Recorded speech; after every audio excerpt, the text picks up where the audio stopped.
Good day, everyone. Welcome to our webinar. I'm Tom Christie, Vice President of Geoprobe Systems and Director here at the DI Working Group in Geoprobe. Thanks for attending this technical presentation. We understand that you're busy people. We appreciate you taking an hour out to explore this topic today.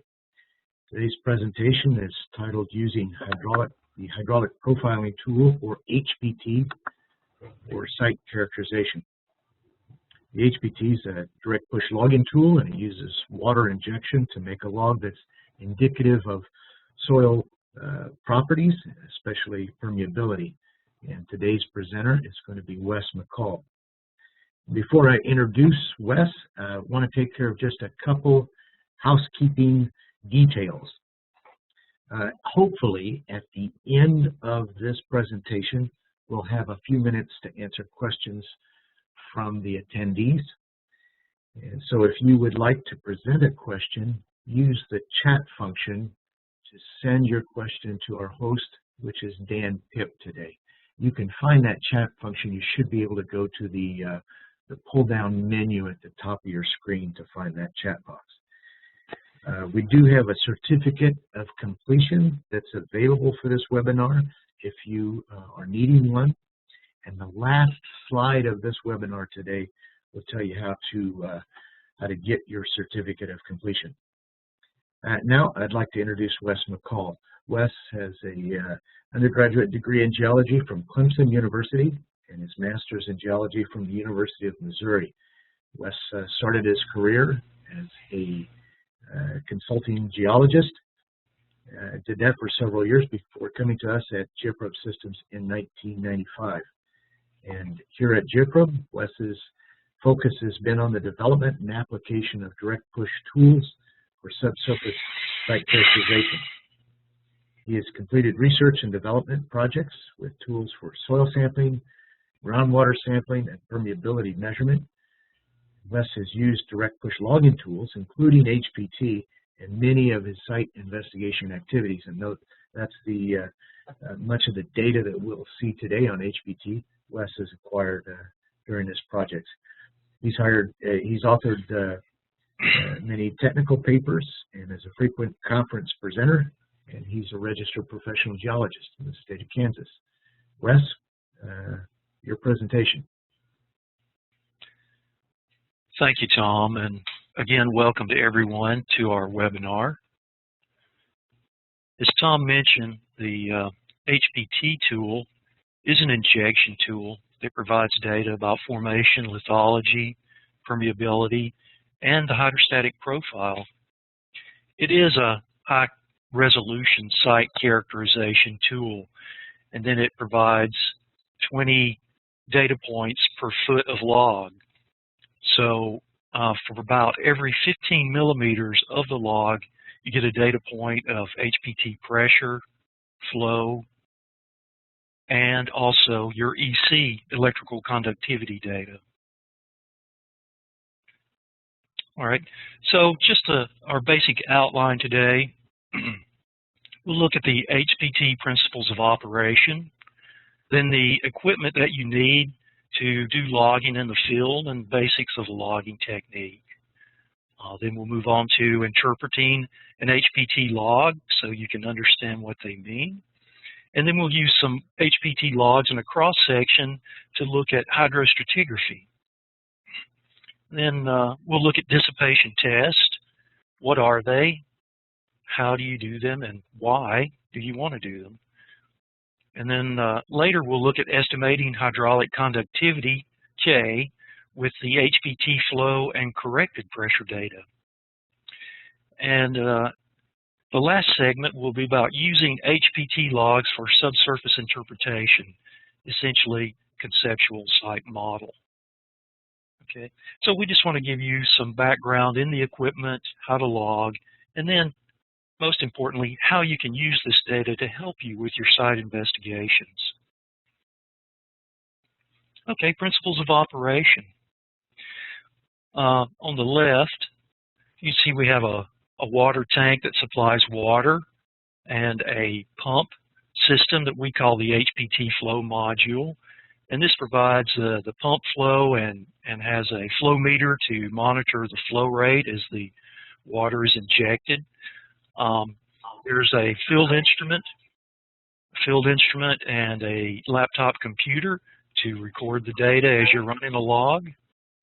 The trunk line allows flow down to the port, and and the water is injected into the formation. This trunk line looks kind of like an extension cord, a big orange extension cord or blue extension cord, and it has a tube through it to supply flow down to the screen so the flow can be injected into the formation. And in the trunk line, we have a pressure transducer, and this transducer measures the pressure required to inject the water into the formation. Also on the HPT probe, we have an electrical conductivity array, so you get the electrical log as the probe is advanced. While we're logging, we inject water about 300 milliliters a minute, and we advance the probe at about 2 centimeters per second. To do a 60-foot log, a 20-meter log, it takes about 1.5 hours to run the log and trip out. So a lot of times we get questions about injection flow.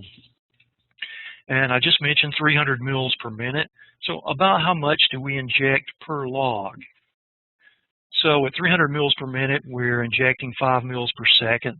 That gives us about 5 milliliters over 2 centimeters of log, or for us English unit speaking people, 75 mils per foot of log. To do a complete log to about 60 feet, as you're advancing the probe, you have to stop and add rods, and then occasionally you'll stop and run a dissipation test. And then once you get to the bottom, you start to trip out. You have to maintain flow through the port so the injection port doesn't get clogged and the transducer doesn't get damaged.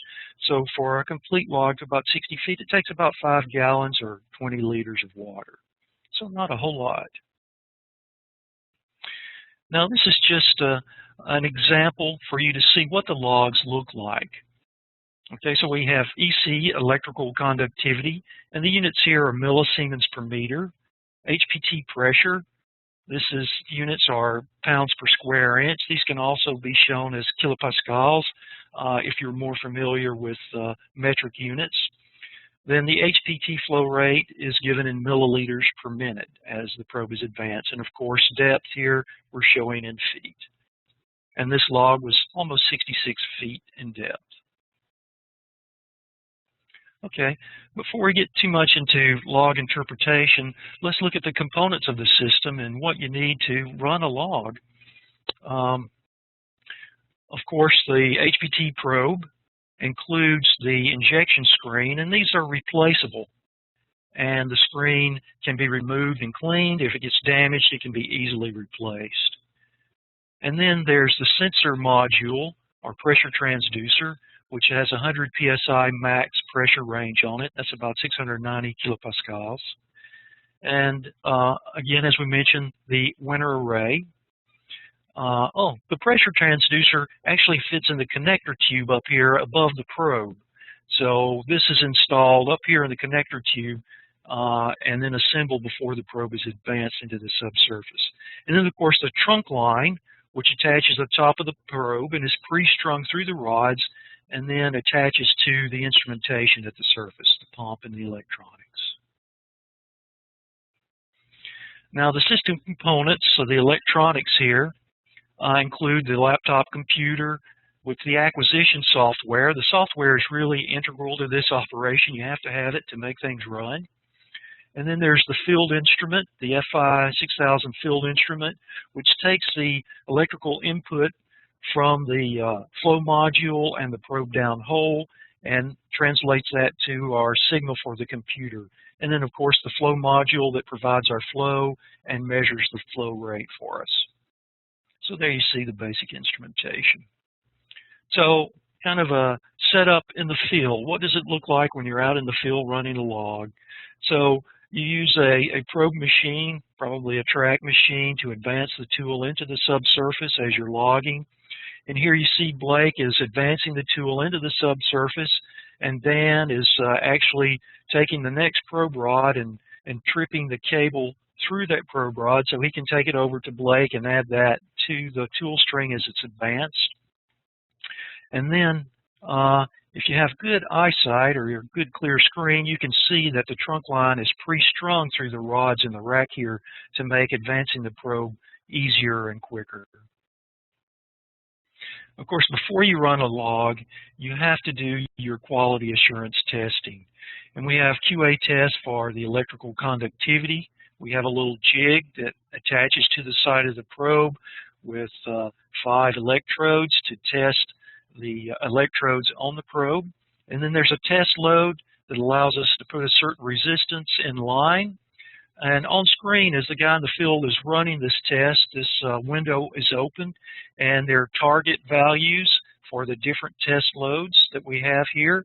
And you get actual measurement of what you're reading in the field, and then the software tells you if you pass within the 10% pass range, and if everything passes, then the EC is good to run. And of course, we also have to QA test our HPT sensor, our pressure sensor. And this test at the surface also gives us our atmospheric pressure when we make this test here. So this is one point you want to remember later on. We get our atmospheric pressure when we run our reference test at the surface. So we place the probe in the reference tube and cover it with water, and we fill the reference tube up with water and make pressure measurements with the tube full, and then we drain it out with this little valve. That gives us a delta of 6 inches or about 15 centimeters of water. And so we want to see that if our water pressure difference for 6 inches is a 0.22 psi. And here we see with no flow between top and bottom in our test, we had about 0.23 psi difference. So we pass within our 10% window here, and the probe is good to go. Okay, now if you're not going to run the QA test, the best thing is don't run the log. The QA tests are really quick and easy to run and really a necessary part of the logging procedure. So do your QA test if you're going to run the log, so you know you have good quality data. Okay, now again, back in the field running the log, here you see Tom again is tripping probe rod. He's pulling the cable through the trunk line, getting ready to attach it as Rich is advancing the tool into the subsurface. One of the really nice things is being able to view the data as the log is running. You can see the log come up on the screen, and then of course the file is saved so you can review it later and provide it as a reporting part of your project report. Okay, now basic interpretation. First, let's just look at correlating some cores that were taken adjacent to this log with the HPT log. So we see here at about 14, 15 feet of depth, our sample was a kind of a dense, silty clay. And you can see we had really high pressure here and our flow dropped off. We also had high electrical conductivity. This is pretty typical for a clay, high EC and high pressure. Then as we went further down, at about 24 to 25 feet, we got some lower pressure and lower EC. And this correlates with the sandy silt that we have at this zone right here. Then again, we go through some higher pressure materials, again, clays, silts and clays. And down at about 40 to 45 feet, we get into lower pressure and lower EC. And you can see that that correlates with some of our cores that are primarily sand and gravel. Of course, there's a few little clay lenses in here, but most of this is sand and gravel. Okay, so high pressure, high EC, we get into clay materials, clay-rich materials, lower pressure, lower EC, sands and gravels.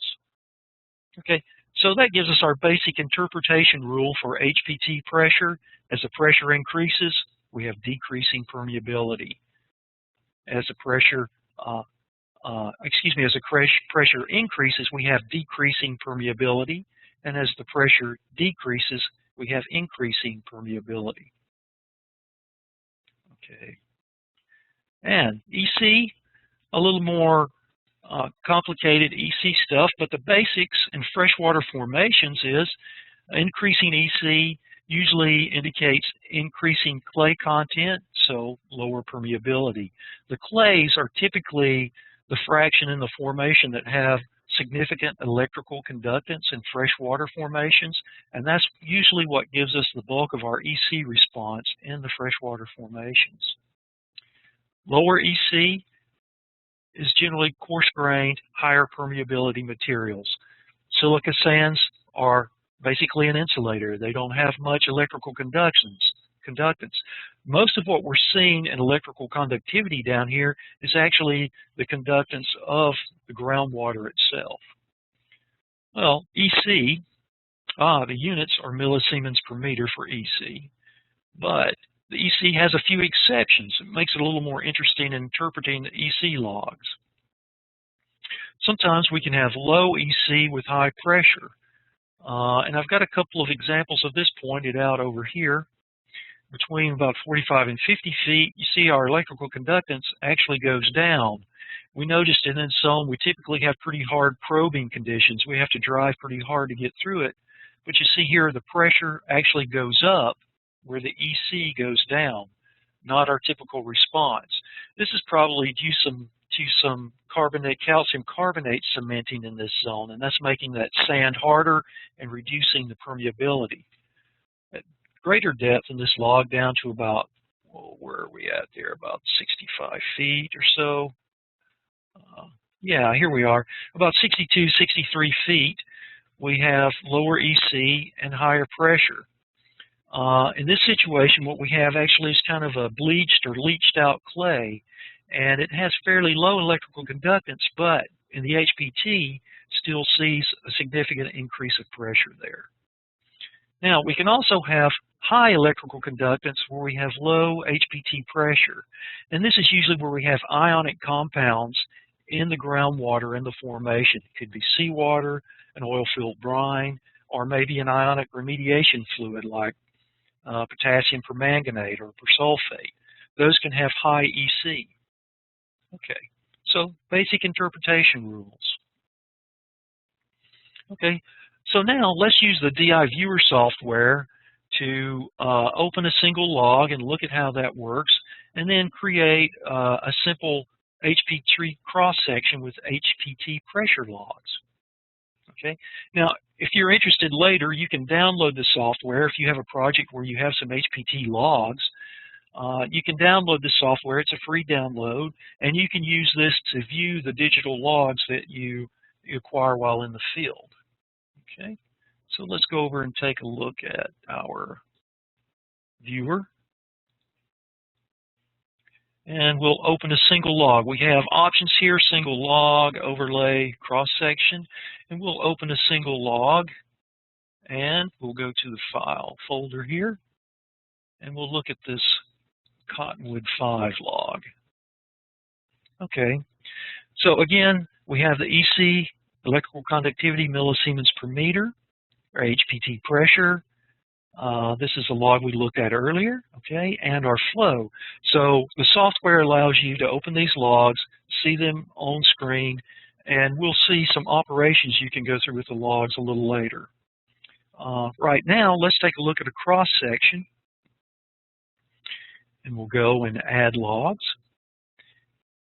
Okay, and my cross-section logs are right here, and I'm just going to highlight each of these logs, and we'll open this up into the software. Okay, now it's showing us 4 panels. It's showing EC logs right now, and what I want to look at is our HPT average pressure. All right, so there's our HPT pressure, and we opened up 5 logs.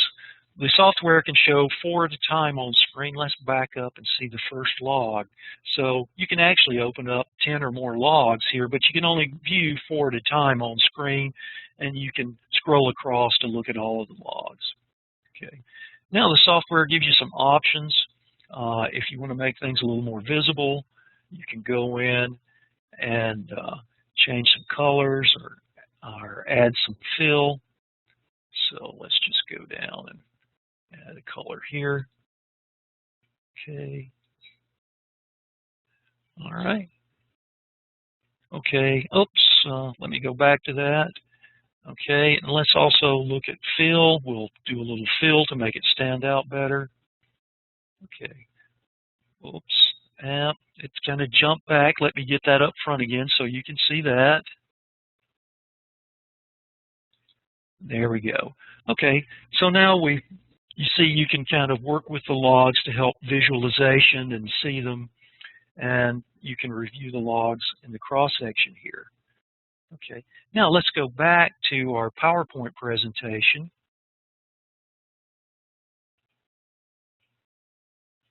Yes, there we go. And let's look at this cross-section here in a little more detail and talk about it some. I've put in a little marker here to show us where the static water level is at this site. We had some piezometers out there. We learned the static water level is at about 20 feet.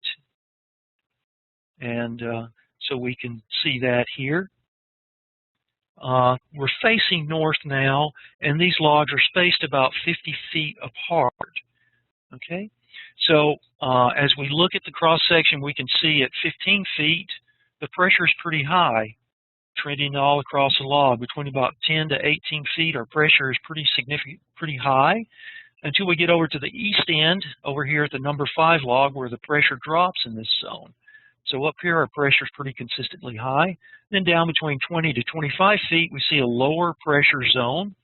Here, there's some increases in pressure here, so probably some clay lenses, more clay in this zone here, but more permeability, more sand across here. But then as we get over to the right, we see our sand is beginning to pinch out. We have more clay in that zone there. Okay, now as we proceed down the log, we have from about 25 to 40, 45 feet, we have a lot of high pressure, so more silts and clays. And then down below 45 feet, 45 feet or so, over here we're into low pressure. All right, so we have a good bit of sand and gravel in the formation here, probably with some silty clay lenses. A good bit of sand here, but more silt and clay in the formation here, while this is mostly all clean sand, a few little silt clay lenses. A lot of sand, a little silty clay here, mostly sand. So now, if you were going to put in a water well at this site, a supply well, and you wanted to use that for your residential drinking water supply or maybe your business water supply, where in this section would you place your water supply well? Okay. Based on our HPT pressure, what do you think would be a good location? Well, I think probably at our 0-3 location here in the middle, we're between about 43 to 60 feet, we have almost all sand. So we have good permeability, the formation will yield water, and it won't take much development to get good clean water out of it because we don't have a lot of silt and clay in the formation here. Okay, so that's a pretty good zone for putting a monitoring well or a water supply well at this area. This aquifer that we're seeing here, okay, here. Now what we've done with our HPT pressure primarily is define our aquifer. Okay, so where would we put our well? Where we have a lot of good permeability, a lot of sand and gravel, and plenty of water. This aquifer is actually part of the local municipal aquifer here in Salina, Kansas, and about 8 million gallons per day of water is taken from this aquifer to supply the community with drinking water. So here we can see we're using the HPT to define the boundaries of our aquifer. Okay, let's say these logs are at a dry cleaner site. And we have our 5 logs across the site spaced about 50 feet apart. And our dry cleaner guy here, and if our dry cleaner was unfortunate and he had a release in the past, then we'd have to come and investigate. So now, where would you think to monitor your groundwater to see if there was PCE impact? Where would you want to monitor with your groundwater piezometers or groundwater samplers, or maybe some short screen wells? Well, I would say initially you would want to monitor this zone up here where we have good permeability and saturation to see if the initial release is getting to this shallow saturated zone here. And then later, if you did find significant contamination up here, you may want to check in the deeper zone down here. And of course, you could use a residential well, sample that and see if it's been impacted as well. Okay, so using the HPT logs to guide where we do sampling. Now, can we know what the static water level is at the site before we install a well or piezometer, and how can we do that? Well, we can do that with HPT logs. And we can run dissipation tests to help us learn what the water level is. Now, we know that hydrostatic pressure is about 2.31 feet of water per psi of pressure, or about 0.43 psi per foot of water. If you're more familiar with metrics, then 1 meter of water is about 9.81 kilopascal. Sorry about the screen thing here. Okay, so what we see is that as we go below the static water level, Dan's trying to get this box moved off the screen for us here. Okay. All right, so let's go to the next slide and see if that'll. No, I'm not able to. Here we go. Okay. So now we see as the HPT probe, sorry about that, guys. As we advance the HPT probe below the static water level, our hydrostatic pressure starts going up. And this kind of gives us a baseline rise. Oh, sorry, we had some problem here.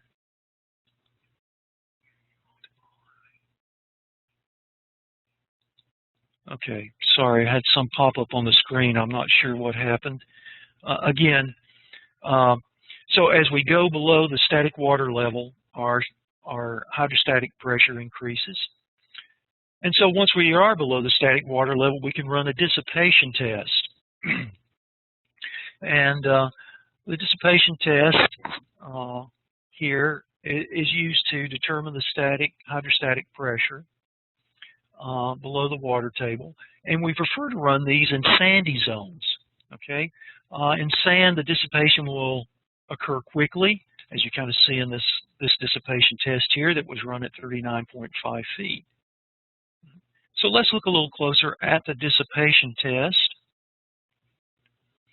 To run a dissipation test, we stop advancing the probe, we turn off the HPT injection flow, and then we record the pressure changes with a time file. And this is a time file from the dissipation test at 39.5 feet in the log. So we started the time file, and then we turn the HPT flow off so you can see the pressure drop, the pressure dissipate, and stabilize. Okay, so we have a nice stable pressure here, a good hydrostatic pressure. It dropped off quickly and stabilized. When we turn the HPT flow back on, when we're finished with our dissipation test, pressure goes back up, and we're ready to continue logging. Okay, so let's go to the DI viewer and take a look at a few dissipation tests and how this is handled in the DI viewer software and how it's a pretty useful tool for us.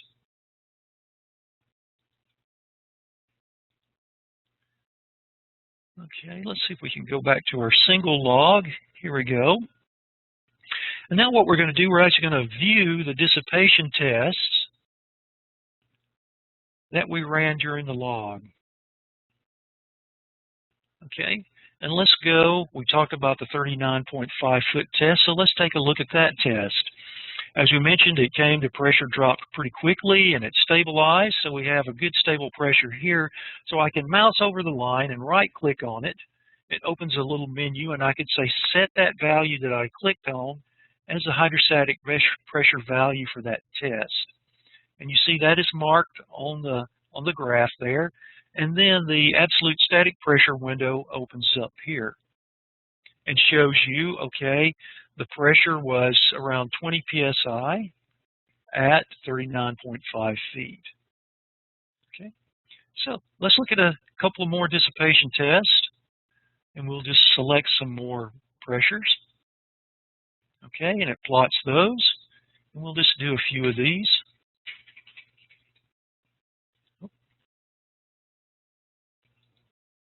Okay, so you can see as we continue doing this, we've got good dissipation tests down through the formation at different intervals. And these form a nice straight line for us across here, and we'll look at that a little more in a minute. But first, let's go back to the log screen, and now what I can do that I've determined what my hydrostatic pressures are at each depth interval, I can add a secondary series here and ask it to plot the absolute hydrostatic pressure.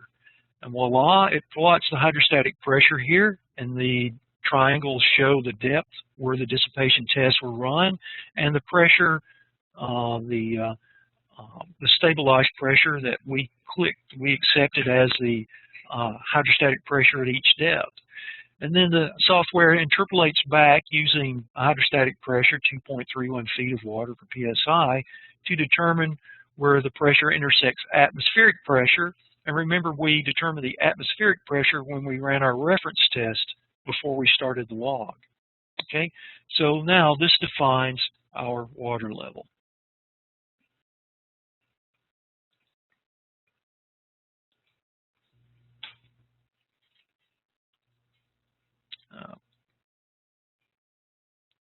Okay, now let's go back to the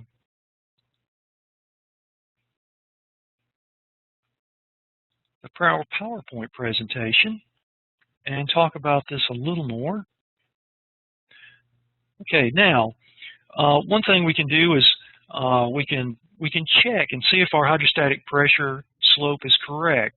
And I had two of the points that we selected for the 39 and the 44-foot test, and I can bring up the pressures that we saw at each depth and the depth it was measured at, and then calculate the ratio between the pressure to depth based, and that gives us a slope of about 0.3 psi for two of the dissipation tests that we ran at 39.5 and 44 feet. So we know we probably have a good hydrostatic pressure slope. Now, of course, this is for a water table aquifer where there are no confining units. Another thing that we've seen some people have some problems with is a dissipation test fully dissipated? And we need fully dissipated tests to give us good hydrostatic pressure. As I mentioned earlier, where the static water level intersects the atmospheric gives us our, where a hydrostatic line intersects the atmospheric pressure gives us our static water level. Okay. Now, once we have our hydrostatic pressure calculated, we can correct the HPT pressure for that. And this is pretty useful. To do the corrected pressure, the program will simply take the total HPT pressure and subtract the atmospheric pressure and hydrostatic pressure at each depth increment along the log. So the software will do that for you. And then you will get the corrected HPT pressure. You can see just the atmospheric pressure and the hydrostatic pressure have been removed. They've been subtracted from our total HPT pressure to give us this corrected pressure. And this pressure is important because it tells us the pressure required to inject the water into the formation at the given flow rate. And this helps us understand the lithology a little better, makes interpretation of the log a little easier because we don't have the hydrostatic pressure line. Okay, what we see here is just the pressure required to inject the water due to formation lithology. Low pressure sandy materials, high pressure fine grained materials. Now, is your dissipation test fully dissipated? This is where we have some difficulty sometimes with people who aren't familiar with running these logs or with interpreting the logs in the dissipation test. We looked at our test at 39.5 feet earlier and we saw it dissipated nicely and came down was flat. In some situations, though, if you're in fine-grained materials and you stop to run a dissipation test, the pressure will actually go up for a while. We've pushed the probe, and we've been injecting water as we push the probe into this fine-grained material, so we've induced pressure into the formation. And that induced pressure takes some time to actually rise.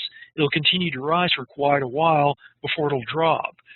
Okay, so you'd have to wait a really long time for this dissipation test to fully dissipate. You probably don't want to do that.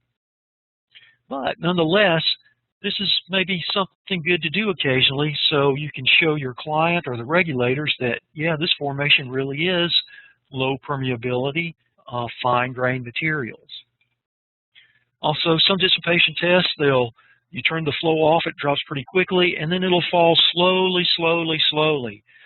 And again, we're in a fine-grained material, it takes a long time to dissipate. Now, why do you care about these? Why is this important?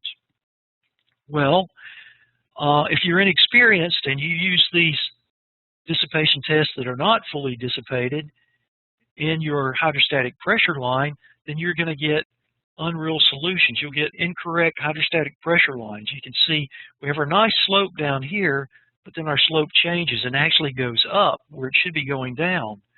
And another thing that's interesting to note here, this is telling us that our static water level would actually be above grade.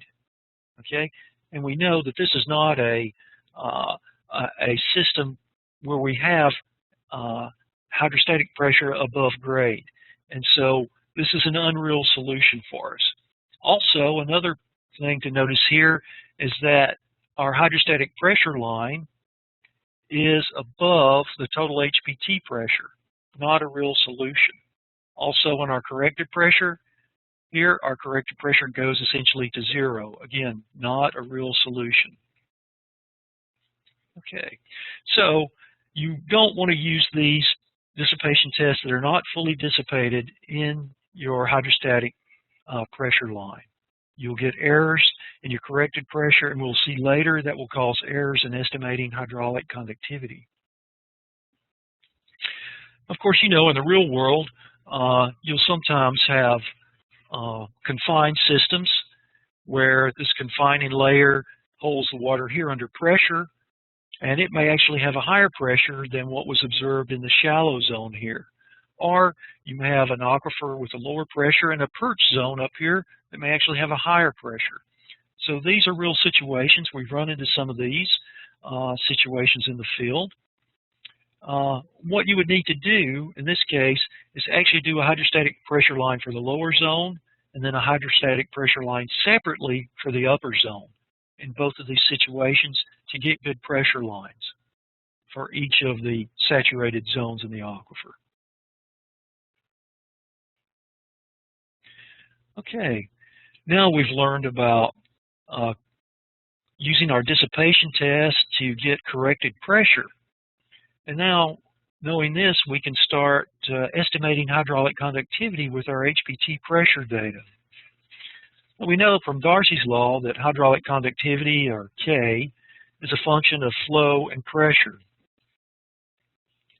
Now we see our HPT logs provide us with this corrected pressure, the pressure required to inject water in the formation, and the flow rate at which it was injected. So what we've done is develop an empirical model where we can use the HPT flow and corrected pressure data to get estimates of hydraulic conductivity. We had a field site where we ran several HPT logs, okay, and then we install some groundwater sampling tools and run pneumatic slug tests at discrete intervals in the formation. So this just kind of shows a setup of what we did. We had our HPT logs, and then we installed piezometers at multiple depths. We used 1-foot screens, about 30-centimeter screens, at each depth interval, and ran slug tests. So now we have the slug test K we've measured at each depth interval, and we also have our corrected pressure over that depth interval and the flow rate over that depth interval. And we simply average the pressure and the average flow and take a ratio of those and use this in our function. So what we've done in our empirical model, now we have all of our co-located slug test and our HPT data from our logs, where we have flow to corrected pressure over an interval, and we plot the slug test values versus the Q to P ratio that we determined. So at this interval, we had a slug test value of about 80 feet per day, and our flow, our Q to P ratio was around 50. Okay, so this gives us a model. We can get a best fit model to this data plot, and we can use this model then to estimate hydraulic conductivity based on the HPT Q and P data. Now our model has some limits. Lower limit on the model is about 0.1 foot per day, and the upper limit is about 75 feet per day.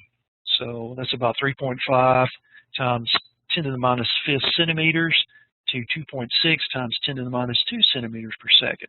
A pretty good range, a pretty useful range for our investigations, for geoenvironmental investigations in the field. Okay, so our model. And now we can take that model and use that in our DI viewer software. We have our corrected pressure and our HPT flow, and we can simply now go into the software and have it calculate and plot the estimated hydraulic conductivity. And of course, you see it plots it just below the static water level in the saturated zone of the formation. All right. So how good is our model? Does it work pretty well? Well, we went to Denmark to work with guys at the NIRIS consulting agency there, a nice team of guys at NIRIS, and we ran some logs in the field, and then adjacent to some of the locations where we ran logs, we installed our groundwater sampling tools with, again, about a 30 centimeter screen, and ran pneumatic slug tests. And so here we see our HPT pressure, corrected pressure and flow, and estimated K in blue. All right. And then our slug test data is shown here with the red boxes. So we can see that our HPT estimated K goes pretty well with our slug test K values. Well, maybe not perfect, but where it's high, it's high. Where it's low, it's low. So pretty good correlation at a completely different site across the ocean. So the model works pretty well for a range, but it has its limits. Now let's really get into using logs for subsurface interpretation. One of the things we really want to do with this data is develop a conceptual site model. I want to give you some ideas about how you can do that using this log data. So as I mentioned, we worked in Skuldelev with the guys from NIRIS, and we actually ran MIHPT logs on the site there. And this is a combined probe that has the MIP membrane. Many of you are probably familiar with this. The system allows you to detect total volatile contamination in the subsurface. Okay, and then our HPT injection screen, which gives us our pressure and flow data, and of course an electrical array to give us our EC log. So we get a lot of data in running these MIHPT logs. Well, this is the site. This kind of gives you a location map of where Skuldelev is. It's about an hour's drive west of Copenhagen in Denmark. And our field site, this is kind of our sketch map of the field site. The black X's here are just representing MIHPT log locations. And I've identified number 4, number 5, and number 12 locations. And we'll look at those in a little more detail. And later we'll look at a cross-section of these logs that's defined by this red dashed line. And you can see here the groundwater plume with some hot spots. And our flow, the groundwater plume, is flowing off-site, and this contaminant plume flows about 1 kilometer off-site or more. Up until this time, they weren't sure why the groundwater plume was flowing in this direction. They had run EC logs, or they had run MIP logs with EC, but the EC was not able to clearly distinguish between the fine-grained materials in the formation and the coarse-grained materials in the formation. So let's look a little more at that. let's look at a log and some samples that we took at the site. Okay, so here's our electrical conductivity log at the SK04 location, and you can see it's relatively flat. You might call it featureless. We don't see any really distinguishing features here, except maybe a few places shallow where we have some ups and downs in the shallow material. But down here, it's pretty consistently just bounces around about 35 or 40. So through this zone, this is almost all sand and gravel. And there may be a few little fine zones in here, little lenses of fine material, but mostly all sand and gravel, where our EC is pretty low here, and our HPT pressure is staying pretty low. As we get down here, our core samples show us down below about 1.5 meters, we get into what the local geologist calls their clay till. And we're not seeing a significant EC response here, essentially none. But we do see our HPT pressure is noticeably going up. So our HPT is detecting the clay till, where our EC is just not distinguishing an electrical difference between these different materials here. Now look at our MIP XSD detector log. XSD is halogen-specific detector. It sees chlorinated contaminants like PCE, TCE, DCE, and vinyl chloride. Over most of this log, it was pretty much non-detect. These are actually the contaminants at this site. Okay. Over most of the log, it was pretty non-detect, and we see a few small blips on the XSD detector at depth here, but not a whole lot. Now let's look at another location, the SK05 location. And again, we can see the upper part of the formation is primarily sands and gravels over here. And then deeper in the formation, where we see our pressure increase, we have the clay till again. So we can see good sand and gravel. Even our corrected pressure shows it even more distinctly. The low pressure sands and gravel, and then our clay till. Here at the 05 location, we had a nice detection with the MIP log showing us a lot of PCE, TCE contamination in this zone here. And we can see that contamination is in the coarse-grained saturated sands and gravels at the site. So now let's look at a log, a cross-section of logs from the site. Remember, I pointed out the red dashed line of the cross-section, and we're going to look from log 1 over to log 12. And we look pretty closely at 4 and 5 here, and we can see as we go down, our pressure increases as we get to the clay till here, and we can see that happen in each of these logs. As we get down to the clay till, our pressure increases.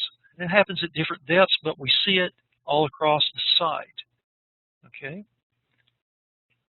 So now what we can do is we can draw a line connecting where we go from the low pressure sand to the higher pressure clay till all across the site. And that shows us a boundary between the coarse-grained, primarily coarse-grained sands and gravels overlying the clay till. Okay, so we have our low-pressure sands and gravels overlying our higher-pressure clay till down below it. And as we start to look at this, and we think about, okay, Denmark has been glaciated, and what we're seeing here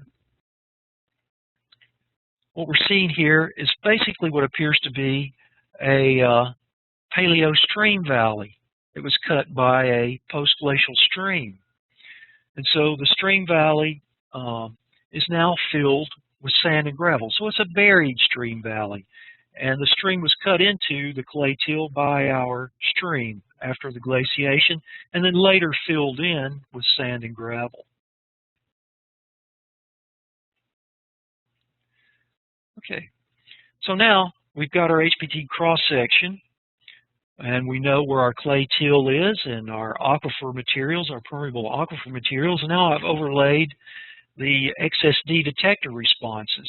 And near the center of the log, here you can see the XSD responses are pretty high at number 5 and number 7, and we looked at number 5 here, so we know there's a good bit of contamination there. And what we see is that our contaminant plume seems to be migrating down this paleo stream valley, this buried stream valley. And actually, it's migrating out of the page towards you. So we're learning a good bit about our hydrostratigraphy and our contaminant migration here. Now, if we look over to the right, we see there's a good bit of contamination, the high XSD detector responses in the clay till over near the 11 and 12 location. Well, this is really not associated with the groundwater plume, but it's actually a result of a sewer leak. They disposed of some of the solvents at the manufacturing facility into the sewer line, and there's a leak in one of the junctures. And the map here shows us where that leaking juncture was in the sewer line. They actually went in later and replaced this line or lined it to prevent further leaks, even though they're not using solvents here anymore. Okay. So we've learned a good bit about our site at Skuldelev. There's something else we learned while we were there. If we go back and look at the number 5 log, and we include the EC, the electrical conductivity here, we can see that the electrical conductivity increases above the place where our HPT pressure goes up. So the EC is increasing, but in a zone that's actually coarse-grained materials before it gets to the fine-grained materials. And our samples showed that to us as well as the log. So we kind of have an EC anomaly at this depth. And while we're at the 5 location, we put in several piezometers and at multiple depths. And again, we used our 1 foot or 30 centimeter screen intervals. So you can see at different depths, we stopped and screened, and we purged groundwater, and then we sampled for VOCs. And while we were purging, we also measured specific conductance. And the specific conductance is plotted across the bottom here. So we can see that as we get closer to our EC anomaly, our groundwater specific conductance really goes up significantly. So later, as we started seeing this EC anomaly, we went back and talked with the nearest project managers, Anders Christensen and Klaus Weber, and they told us that they had conducted a pilot study with persulfate injection at one of the DNAPL hotspots at the site, right around here. Okay, so they have injected persulfate there to see how well it will work in degrading the DNAPL, and then later they monitored some of the wells in the area, some of them over near our cross section, and they found that the EC electrical conductivity or specific conductance in the well water had gone up, and they were also detected some persulfate in several of those wells. So we see what we're seeing in that log is probably the persulfate that we saw with the increased EC.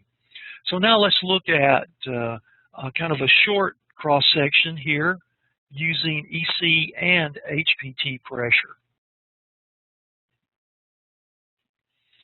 So now we're looking at a cross-section with EC and HPT pressure. The HPT pressure is in purple, and the EC is a black dashed line.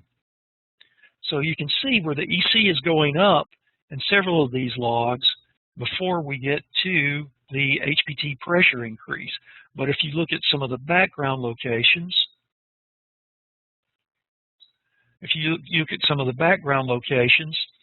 like SK10 and SK11, you can see the EC pressure doesn't go up very much, but goes up just a little bit. Okay, and then as we get into the clay, our EC also goes back down, and if it was a response to a clay formation, we would expect the EC to go up. But here we see kind of a nice curve increase in our EC response, and this is kind of a typical response that we see if there's an ionic contaminant in the formation. So what we're seeing is that the high EC in the sand here is indicating ionic contaminants, and basically what we're doing with by pairing the EC logs and the HPT pressure logs is we're able to map the distribution of the persulfate in the subsurface.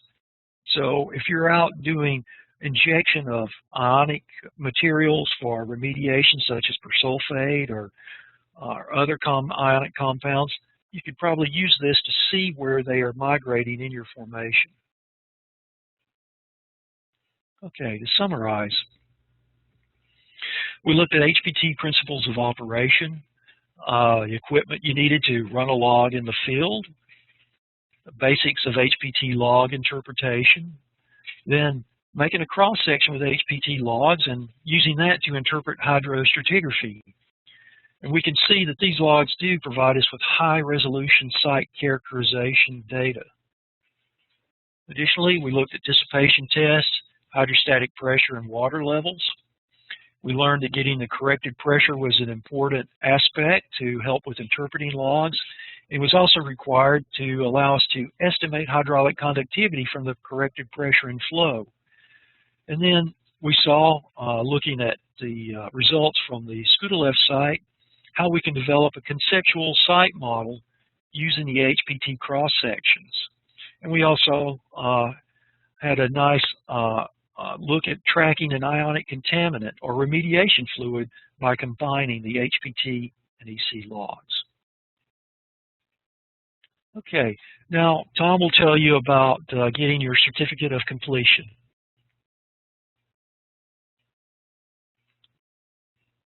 Yeah, I think I'm back on. Yeah, Wes, thanks for that. And we may still have just a minute for some questions.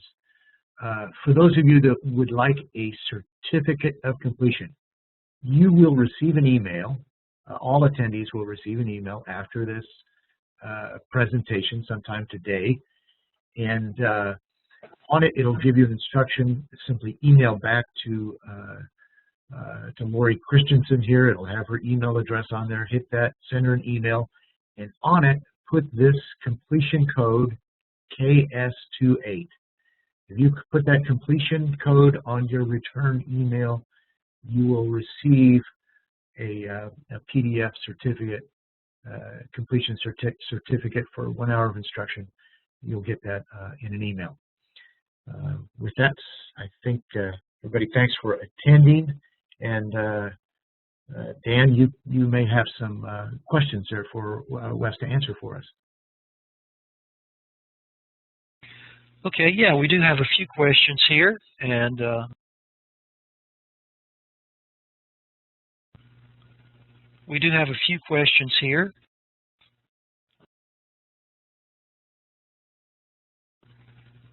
I'm having a little glitch with the volume audio. Okay, so questions and answers.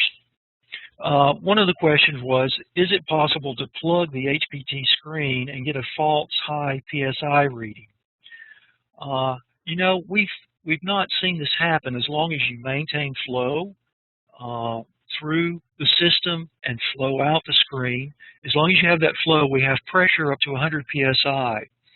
And we haven't seen a situation yet where we can plug the screen. We'll see pressure max out at 100 PSI. It'll be even higher, but of course our reading, our transducer is only 100 PSI, but it'll max out, and then as we go through that and we get into a sandy material, we'll see that the screen is still open, the flow will come out, and our pressure will drop.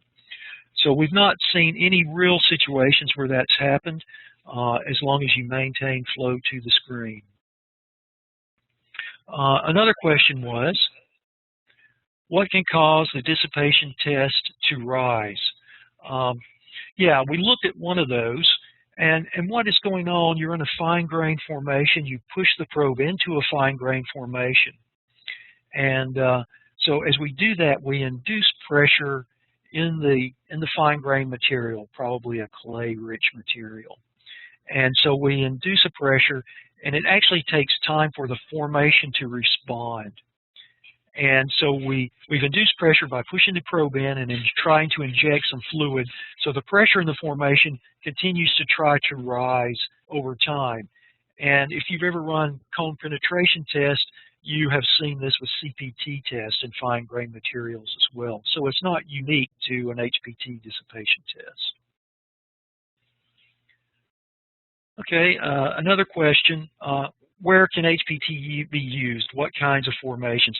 Of course, this is for unconsolidated materials, unconsolidated formations, sands, silts, clays, sands and gravels. We've learned that in most unconsolidated materials, the probe is pretty robust, and you can hammer on the probe. You not only push, but you hammer on this probe with the percussion hammer. And so you can drive through some fairly dense materials. Now, if you have a thick caliche layer in a zone, maybe a foot or 2 foot thick caliche layer that's really hard, you may not be able to penetrate that. Another question we have is, what is the cost of HPT logging? That's going to vary depending on where you're at in the country. You know, different regions, the price will be a little different based on where you're at in the country. But in general, the cost for having the HPT logging equipment and the operator on site is about $1,500 to $2,000 per day. Now that doesn't include the probe machine and operator, which is probably going to be another $1,500 plus per day as well for your total cost there. Another question we have is, can you detect contaminants with the HPT logs? The only thing contaminant-wise you can detect with HPT are ionic contaminants, such as salt water, like seawater intrusion, or brines. Okay, those can be detected actually by using the EC, as we saw in our example at Skuldelev, using the EC and comparing that to the HPT pressure response. And by using the two together, we can see where the EC anomalies occur, where the EC is high in a coarse-grained material where it would normally be low, indicating ionic contaminants there. Sometimes in brines or really strong ionic contaminants, the EC can be thousands of millisiemens per meter, and we way off scale compared to your HPT pressure. So in those situations, it becomes pretty obvious. All right, another question. What type of clays can give good EC readings and which do not? You know, I'm not a clay mineralogist, so I'm going to have to kind of tell you what I've seen and what I understand from my field experience. Usually the clays that are not very, very conductive are those that have been below the water table and where we have reducing conditions.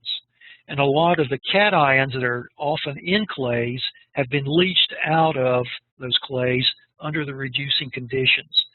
And a lot of times when I've seen a clay, as we saw in our example at Skuldelev, clays that have low electrical conductivity are often gray. They're not brown or yellow or orange or reddish. They're usually gray or maybe a little greenish. And that indicates to me that the iron and similar cations have been leached out of those clays, and so those leached clays are not very electrically conductive because they don't have those cations.